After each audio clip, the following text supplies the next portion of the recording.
जय श्री राम भक्तों, स्वागत है आप सबका हमारे अपने YouTube channel mysterious Guru things of miracle में।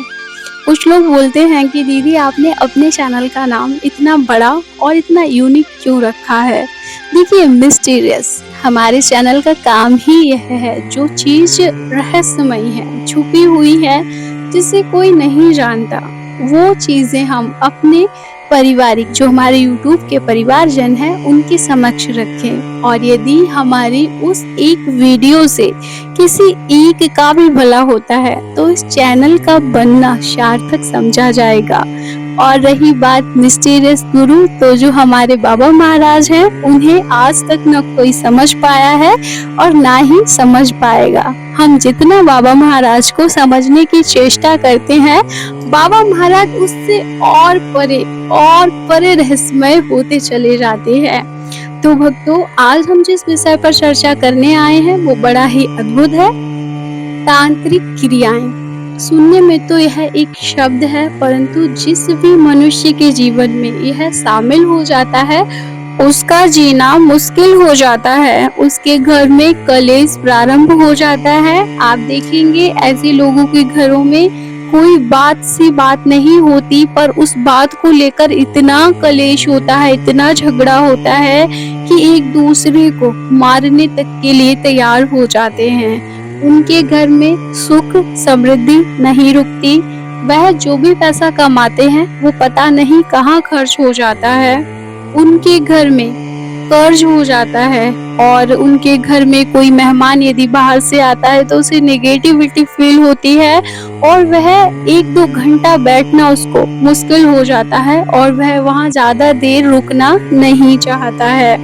तो भक्तों, कभी कभी होता क्या है ना कि हमको समस्या तो होती है पर हम नहीं समझ पाते कि आखिर है क्यों। हम अपने साथ के लोगों में दोष ढूंढना शुरू कर देते हैं। हम यह नहीं समझ पाते कि यह कहीं तांत्रिक क्रिया तो नहीं है। देखिए भक्तों, जब हमको रोग पता चल जाता है तो उसका उपचार बहुत ही आसान हो जाता है। आपने जरूर देखा होगा, आपके आसपास कुछ लोग जरूर होते हैं जो ट्रीटमेंट करा रहे हैं अपनी बीमारियों की, अपनी समस्याओं की, और लेकिन उनको उसके बाद भी आराम नहीं मिलता। उनके यहाँ डॉक्टर का आना जाना लगा ही रहता है और कई बार तो उनको यही समझ में नहीं आता कि हुआ क्या है। किसी डॉक्टर के पास उनको कोई और डिसीज पता चलती है और किसी डॉक्टर के पास जब वो जाते हैं, दूसरा डॉक्टर बदलते हैं तो फिर दूसरी डिसीज पता चलती है। तो भक्तों, हम जान लेते हैं कि हमारे साथ ऐसा क्यों होता है। एक तो तांत्रिक क्रिया कोई हमारे ऊपर करा दे, जो हमसे ईर्ष्या रखता है, जो हमारी तरक्की नहीं देखना चाहता, या हमारी पहले कभी उससे कोई रंजिश हुई रहती है, तो वो कोई करा दे तो एक अलग चीज है। और कभी कभी हम जब भी मार्ग में चलते हैं तो कभी सावधानियां ना देने के कारण कुछ हमारी गलतियों की वजह से ही कुछ चीजें हमारे साथ स्वतः चली आती हैं और उनका भरना हमारे पूरे परिवार को भरना पड़ता है। तो आज मैं कुछ आपको 5, 6, 7 ऐसी ट्रिक बताऊंगी जिसको जानकर आप यह जान सकते हैं कि आपके ऊपर तांत्रिक क्रिया है या नहीं। क्योंकि मैंने जैसे पहले बोला कि रोग अगर पता चल जाता है तो उसका उपचार बहुत ही ज्यादा आसान हो जाता है। तो ना देर करते हुए जान लेते हैं कि पहले क्या विधि है जिससे हम पहचाने कहीं हमारे ऊपर तांत्रिक क्रिया तो नहीं कराई गई है। देखिए भक्तों, आप जब भी सो रहे हैं तो अपने तकिया के पास यानी कि अपने सिर के पास एक जल का पात्र रख लें। सुबह होते ही उस जल को एक पौधे पर अर्पित कर दें। आप इस क्रिया को कम से कम 1 हफ्ता कीजिए। 3 दिन से 1 हफ्ते के अंदर आप देखेंगे कि वह पौधा अगर सूख गया तब आपके ऊपर तांत्रिक क्रिया की हुई है। यदि वह नहीं सूखता है तो ऐसा कुछ भी नहीं है। तो भक्तों, इसीलिए मैंने बोला पौधे पे ही पानी देना है, जल देना है, क्योंकि अगर आप किसी बड़े वृक्ष पर डालेंगे तो प्रकृति का नुकसान हो जाएगा। तो एक तो हमने यह विधि जान ली। अगर आप ऐसा करते हैं 1 हफ्ते तक तो आपको पता लग जाएगा।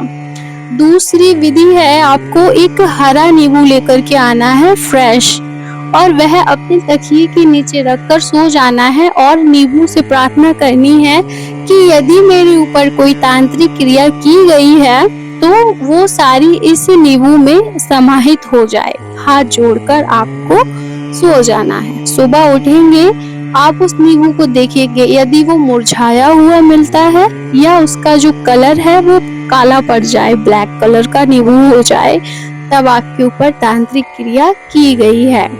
तीसरी विधि है भक्तों, आपको अचानक से घबराहट होने लग जाए, पसीना आने लग जाए, आपका शरीर सुन्न होने लग जाए या आप बहुत एक्टिव रहते हैं पर आपको बहुत नींद सी आने लगे, आपके काम करने में मन ही नहीं लगे और जब आप डॉक्टर को दिखाएं तो आपके अंदर ना कोई विटामिन की कमी हो ना कुछ हो और आपका जो ब्लड प्रेशर है वो भी ठीक ही आए, तब इसका अर्थ है कि आपके ऊपर तांत्रिक क्रियाएं की गई हैं, क्योंकि वो क्रिया जब वर्क करती है तो आपके शरीर उनसे लड़ने की कोशिश करता है, जिसकी वजह से वो थक कर ऐसे आपको कारण देखने को प्राप्त होते हैं। चौथी विधि हम जान लेते हैं भक्तों, आप अपने घर में नोटिस करना, आपको बिल्ली ज्यादा दिखे, सांप दिखे या आपको काला भंवरा दिखे या आपके घर के आसपास कोई उल्लू आपको आवाज करता हुआ लगातार बैठे, आज भी बैठा है, फिर कल बैठा है, फिर 1-2 दिन नहीं बैठा तो फिर बैठा है, ऐसे दिखने लग जाए। पहले नहीं दिखता था बट अब दिख रहा है, तब इसका अर्थ है कि आपके घर पर तांत्रिक क्रिया की गई है। यह क्रिया घर के ऊपर की जाती है, किसी पर्सन के ऊपर नहीं होती है। अब जान लेते हैं हम अपनी 5वीं विधि क्या है। आपको अचानक से भूख लगना और जब आप खाने बैठे तब आप एक आधी रोटी से ज़्यादा नहीं खा पा रहे हो। ऐसा नहीं है जो पहले से ही आधी 1 रोटी खाता है उसके लिए नहीं है, जो अच्छा खासा खाना खाता है 3 से 4-5 रोटी खा लेता है, उस व्यक्ति के साथ अगर ऐसा हो कि अचानक से भूख लगे और आप आधी या 1 रोटी मुश्किल से खा पा रहे हो और या फिर आप खाना खा तो ले रहे हैं बहुत सारा परंतु उसके तुरंत बाद फिर भूख लग रही हो, तो यह भी एक कारण है कि आपके ऊपर तांत्रिक क्रिया की गई है। छठी विधि है भक्तों, जब आप अपने घर में सुबह या शाम में, अधिकतर शाम में जब भी पूजा करने जा रहे हो, आपके घर का कोई भी पारिवारिक जन पूजा करने जा रहा हो, उसी समय किसी न किसी बात को लेकर इतना विवाद छिड़ जाए कि पूजा करने लायक शांति आपके घर में स्थापित ना रहे या कोई रोना शुरू कर दे। कोई बच्चा है, बच्चा छोटा बच्चा रोता है तो कोई बात नहीं है, लेकिन कोई सही जो थोड़ा समझदार है वो रोना शुरू कर देता है। 5 से 7 साल के बीच का बच्चा रोता है, बिना मतलब ही रोता है, तो इसका अर्थ यही है कि आपके घर में तांत्रिक क्रिया की गई है और वो आपकी पूजा को डिस्टर्ब कर रही है। इसके बाद हम जान लेते हैं कि 7वीं विधि क्या है। आपके घर से बीमारियों का नहीं जाना। आज हमने एक पेशेंट को ठीक कराया तो उसके 2 से 3 दिन बाद किसी दूसरे पारिवारिक जन को बीमारी हो गई, वो ठीक हुआ तो किसी और को हो गई, मतलब बीमारियों का निरंतर आपके घर में बना रहना, यह वास्तु दोष से भी होता है और तांत्रिक क्रिया का भी यह एक कारण है, क्योंकि जिसने आपके घर पर यह क्रिया कराई है वो यही चाहता है कि आपके घर में सुख शांति खुशियां ना रहें, तो यह इस वजह से भी होता है। 8वीं विधि भक्तों सबसे महत्वपूर्ण है। आप किसी कॉम्पिटिटिव एग्जाम की तैयारी कर रहे हैं जो कि बहुत बड़ा एग्जाम है और आपके गांव मोहल्ले में आज तक किसी ने नहीं किया और आप उसके लिए पूर्णतः फोकस्ड हैं और फिर उसके बाद आपका अचानक से पढ़ाई में मन नहीं लगना, आपका अचानक से मन हट जाना पढ़ाई की तरफ से और उदास रहना, कुछ समझ नहीं पाना या सिर खराब होना कि ये कितना है, ये मैं कैसे कर पाऊंगा, अपने ऊपर से जो आपका आत्मविश्वास है वो कम होने लग जाना, तब आप सोच सकते हैं कि आपके ऊपर तांत्रिक क्रिया की गई है। क्योंकि आजकल अधिकतर लोग हैं जो यह चाहते हैं कि सबसे आगे मैं ही रहूं, मेरे आसपास का कोई ना रहे। तो बाबा महाराज की शिक्षा यही बताती है भक्तों कि हमें कभी भी किसी से नहीं जलना चाहिए, हर किसी के लिए दुआ करनी चाहिए। यदि हम अपने पास वाले लोगों को प्रार्थना करते हैं कि भगवान इनको अच्छी जिंदगी दे, इनको अच्छा भोजन, अच्छे वस्त्र प्रदान करे, तो भगवान उससे पहले आपको प्रदान करता है, क्योंकि भगवान आपकी नीयत देखना चाहता है। आपकी नीयत अगर ठीक है तो आप पर भगवान की कृपा सदैव बनी रहती है। बाबा महाराज हमेशा कहते हैं कि हमें अपने आसपास और अपने घर में आए हुए व्यक्तियों को कभी भी भूखा नहीं जाने देना चाहिए, और उसकी जहाँ तक हम मदद कर सकते हैं, समर्थ है हमारे अंदर, वहाँ तक हमें उसकी मदद अवश्य करनी चाहिए। अब हमने जान लिया भक्तों कि एक तो यह कारण हो गया कि किसी ने हमारे ऊपर क्रिया तांत्रिक कराई। देखिए दोनों ही रीजनों में आपको लक्षण यही दिखेंगे। और दूसरा तरीका बताती हूँ कि कैसे आपके साथ ये समस्याएं चली आती हैं। आप जब भी कहीं मार्ग से जाते हैं, तिराया है, चौराया है, देखकर नहीं क्रॉस करते हैं, कुछ चीजें लोग उतारा कर कर वहां डाल देते हैं, आप उसको लांग जाते हैं, ठीक है। आप कहीं भी खड़े हो जाते हैं, कुछ खाने लग जाते हैं, ठीक है। तो बहुत सारी चीजें होती हैं जो हमें बाहर निकलकर ध्यान रखनी होती हैं। हम अगर उनका अनुसरण नहीं करते हैं तो कहीं ना कहीं हमें इसका खामियाजा भुगतना पड़ता है।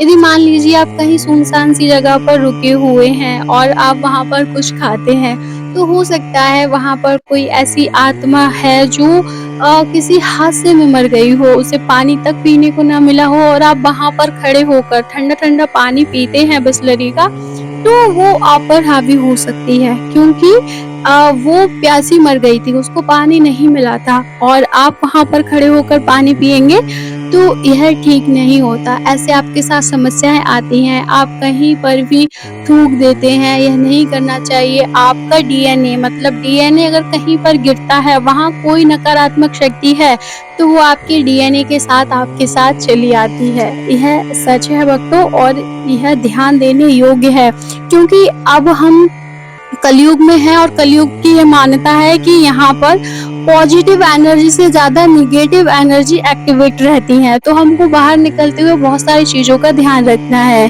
ठीक है ना भक्तों। कोई भी कपड़ा पड़ा हुआ है रास्ते में आपको नहीं लांगना है, क्योंकि ना जाने वो कपड़ा किस चीज का है, कैसा है। आप हमेशा ध्यान रखें, जब भी आप कहीं से क्रॉस कर रहे हो, कोई भी कपड़ा है तो उसे साइड में कर दें। कहीं एक्स्ट्रा जल पड़ा हुआ है अचानक से तो उसे देख करके निकले जब आप पैदल चल रहे हो। गाड़ी से इन चीजों का इतना वो नहीं रहता, क्योंकि गाड़ी का जब हम पूजन कराते हैं तो उसमें नवग्रह और हमारे गणपति जी सब लोग विराजमान रहते हैं, तो उसमें इतनी कोई समस्या वाली बात नहीं है। लेकिन जब हम पैदल चलते हैं तब हमको इन चीजों का ध्यान रखना है। जो मैंने भक्तों दूसरा रीजन बताया कि किस वजह से हमारे साथ नेगेटिव एनर्जी और तांत्रिक क्रियाएं औरों की हुई साथ चल जाती हैं, उनसे बचने के लिए हम छोटी मोटी चीजें अपना सकते हैं। हम जैसे रोड पर गुजरते हैं तो हमें ध्यान रखना है, स्पेशली जो तिराया चौराया होता है उनमें विशेष कर ध्यान रखना है, और वहां पर देखकर ही गुजरना है, किसी चीज को नहीं लांघना है, ठीक है। दूसरा, अगर हम कहीं जाते हैं तो हम कोशिश करें हम जहां से अपनी गाड़ी में सवार हुए हैं अपने घर से, और वहीं पर जाके उतरें जहां हमारा डेस्टिनेशन है, ठीक है। तीसरा, हम क्या कर सकते हैं भक्तों, यदि हम कहीं पर जल पी रहे हैं, कुछ खा रहे हैं जो ऐसी अजीब सी जगह है थोड़ी सी, तो हम वहां पर थोड़ा बाबा महाराज का नाम लेते हुए इधर उधर थोड़ी सी चीजें फेंक दें, तो वो क्या होता है, वो चीज वो खा लेते हैं, वो उनसे तृप्त हो जाते हैं। जो भी नेगेटिव एनर्जी होती है आपको फिर हार्म नहीं करती है वो, यह विशेष आपको ध्यान रखना है।